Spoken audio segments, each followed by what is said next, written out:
Hi hello welcome to Pranav's kitchen. இன்றைக்கி பிரணேவ்ஸ் கிச்சனில் என்னென்னு பார்த்தீங்கன்னா, ரொம்ப நாள் கழித்து வீடியோ போட்டிருக்கோம். இன்றைக்கி வஞ்சரம் மீன் குழம்பு தாங்க. மாங்காய் போட்டு மீன் குழம்பு அங்கே கொதிச்சிட்ருக்கு. இந்த பக்கம் சிக்கன் கிரேவி பண்ணலாம்னு சொல்லிட்டு பண்ணிகிட்ருக்கேன். அதுக்கப்புறம் பார்த்திங்கன்னா சாதமும் வடித்தாச்சு, சாதமும் ரெடி ஆகிடுச்சு. மாங்காய் கட் பண்ணி வச்சுருக்கேன். எங்கள் ஊரில் இது ஒட்டு மாங்காய், உங்கள் ஊரில் என்ன மாங்கான்னு தெரியல. அந்த மாங்காய் தான் இன்றைக்கி போட போகிறேன்.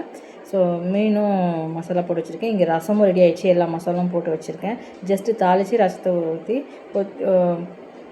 பொங்கி வந்தோடனே இறக்கிட வேண்டியது தான். இங்கே சிக்கன் தொக்கும் ரெடி ஆகிடுச்சு, நல்லா சூப்பராக டேஸ்டியாக. இன்றைக்கி இதுதான் எங்கள் வீட்டில் சமையல். ரொம்ப சிம்பிளாக தான் பண்ணியிருக்கேன். ஏன்னா மீன் குழம்பு பிடிக்காதவங்களுக்கு சிக்கன் சாப்பிடுவாங்க பசங்க, அதனால் சிக்கன் பண்ணியிருக்கேன். மீன் குழம்பு இங்கேயும் ரெடி ஆகிட்டுருக்கு, நல்ல கம்மன்னு வாசனையோடு சூப்பராக இருக்குது. சண்டேயில் உங்கள் வீட்டில் என்ன சமையல்ன்ட்டு எங்களுக்கு சொல்லுங்கள். எங்கள் சமையல் உங்களுக்கு பிடிச்சிருந்தா எங்கள் வீடியோவுக்கும் சப்போர்ட் பண்ணுங்கள். இங்கே பாருங்கள், இந்த மசாலா ரசத்தில் எல்லா மசாலாவும் போட்டாச்சு, சாதமும் வடித்து நிமித்தியாச்சு, சுட சுட சாதமும் ரெடி. இன்றைக்கி எங்கள் வீட்டில் இதுதாங்க லன்ச்சு. ரொம்ப கேப் விட்டு பேசுகிறேன், ஏன்னா ரொம்ப நாள் கழித்து பேசுகிறதுனால. ஸோ மாங்காய் வந்து எப்படின்னா, மீன் போடுறதுக்கு ஒரு 10 நிமிஷத்துக்கு முன்னாடி மாங்காய் போட்டோம்னா கொஞ்சம் வெந்துடும். இப்போ மீனும் வந்து உடஞ்சி போகாது, சீக்கிரம் வந்து குழஞ்சிராது, மாங்காவும் குழஞ்சிராது. ஸோ கரெக்டாக இருக்கும்.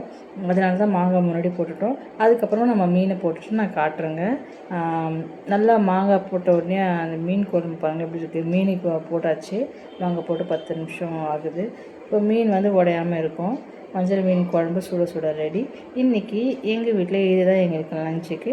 உங்களுக்கு என்னன்ட்டு சொல்லுங்கள். பிடிச்சிருந்தா வீடியோவை லைக் பண்ணுங்கள், ஷேர் பண்ணுங்கள், மறக்காமல் கமெண்ட் பண்ணுங்கள். உங்கள் ஃப்ரெண்ட்ஸுங்களுக்கும் ஷேர் பண்ணி விடுங்க. எங்களுக்கும் ஒரு சின்ன சப்போர்ட் கொடுங்க.